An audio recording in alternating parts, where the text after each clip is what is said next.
দ্বিতীয় ঘটনাটো হল যে বহুত পিতৃ মাতৃ এইটো কথা ভাবে যে বেছি টকা খৰচা কৰি দামী ইনষ্টিটিউটত দিলে মোৰ ল'ৰাটোৱে যিকোনো কাম কৰিব পাৰিব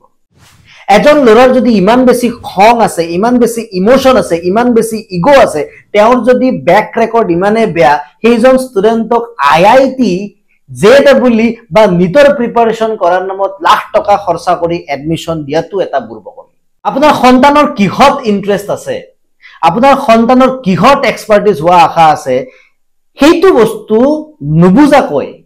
জাস্ট পইচা খৰচা কৰি ল'ৰাক বা ছোৱালীক কিবা এটা বস্তু বনাবলৈ খোজাটো কিন্তু পিতৃ মাতৃ সকলৰ ডাঙৰ ভুল প্ৰতিটো বাচ্চাৰ কিবা নহয় কিবা এটা ভিতৰৰ পৰা ইচ্ছা থাকে যদি সেই ইচ্ছাটো যদি প্ৰায়োৰিটি দি পেলে তেওঁক জীৱনত আগবঢ়াই নিয়া হয় তেওঁৰ ইচ্ছা অনুযায়ী যদি তেওঁক কেৰিয়াৰ চুজ কৰিব দিয়া হয় তেতিয়াহলে এনেকুৱা জঘন্য কাণ্ড হয়তো দ্বিতীয়বাৰ নঘটিব মই 110% শিওৰিটি ক'ব পাৰো যে যদি এই যেটো ঘটনা ঘটি গৈছে তেওঁ যদি ক্লাস 10 ৰ শিক্ষকক খুদে যে এই ছাত্ৰজনে সঁচাকৈ সায়েন্স লোৱাৰ কাৰণে প্ৰিফাৰেবল আছিল নে সায়েন্স লোৱাৰ কাৰণে এৰ দক্ষতা আছিল নে সায়েন্স লোৱাটো এৰ কাৰণে ৰাইট ডিসিশন আছিল নে মই 110% শিওৰিটি ক'ব পাৰো যে তেওঁৰ ক্লাস 9 10 ৰ প্ৰতিজন টিচাৰে ক'ব যে এও একচুয়ালি সায়েন্সৰ ষ্টুডেন্ট নহয় এও জাস্ট পইচা খৰচা কৰি দামী স্কুলত পঢ়াই পেলাই ডক্টৰ ইঞ্জিনিয়াৰ বনোৱাৰ কাৰণে পিতৃ মাতৃয়ে কৰিছে এটা নকৰিবলগীয়া চেষ্টা আৰু ইয়াৰ কাৰণটো মানুহৰ ব্ৰেইনত এনেকুৱা ধৰণৰ চিন্তাই বাহ ল'ব পাৰে যিজন মানুহে নিজৰ সপোনটো পুৰা কৰাৰ কাৰণে পঢ়ি আছে যিজন মানুহে নিজৰ সপোনটো পুৰা কৰাৰ কাৰণে কাম কৰি আছে সেইজন মানুহৰ ইমানবোৰ নেগেটিভিটি আহিব নোৱাৰে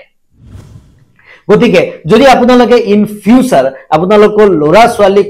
সায়েন্স বা আৰ্টছত নিম বুলি ভাবে তেওঁলোকৰ নামত টকা ইনভেষ্ট কৰিম বুলি ভাবে প্ৰথমে এইটো বুজি লব যে তেওঁলোকৰ এক্সপাৰ্টিজ কিহত আছে যদি সেই এক্সপাৰ্টি বিচৰাত আপোনালোকৰ অসুবিধা হয় তাৰ কাৰণে আমি সুবিধা প্ৰদান কৰি আছো আমাৰ লগত আপোনালোকে ডিসকাস কৰিব পাৰে আজি অসমৰ চাৰিওপিনে ডিএমআইটি ফেমাস হৈ যায় আছে আপোনালোকে ডিএমআইটি টেষ্ট কৰি পেলাই এটো আইডেন্টিফাই কৰিব পাৰে যে আপোনাৰ সন্তানৰ ক'ত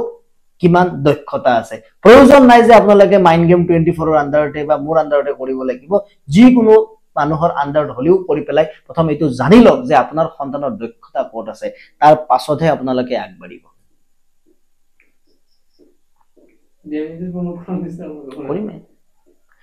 তৃতীয় কথাটোত আহো আমি সেই নৱ প্ৰজন্মলৈকে যোনে মোৰ এই ভিডিওটো চাই আছে প্ৰথম কথা যিজন নৱ প্ৰজন্মই যিজন লৰাই এই ঘটনাটো ঘটিছে তেওঁৰ মাইন্ডসেটটো বুজিবৰ কাৰণে চেষ্টা কৰক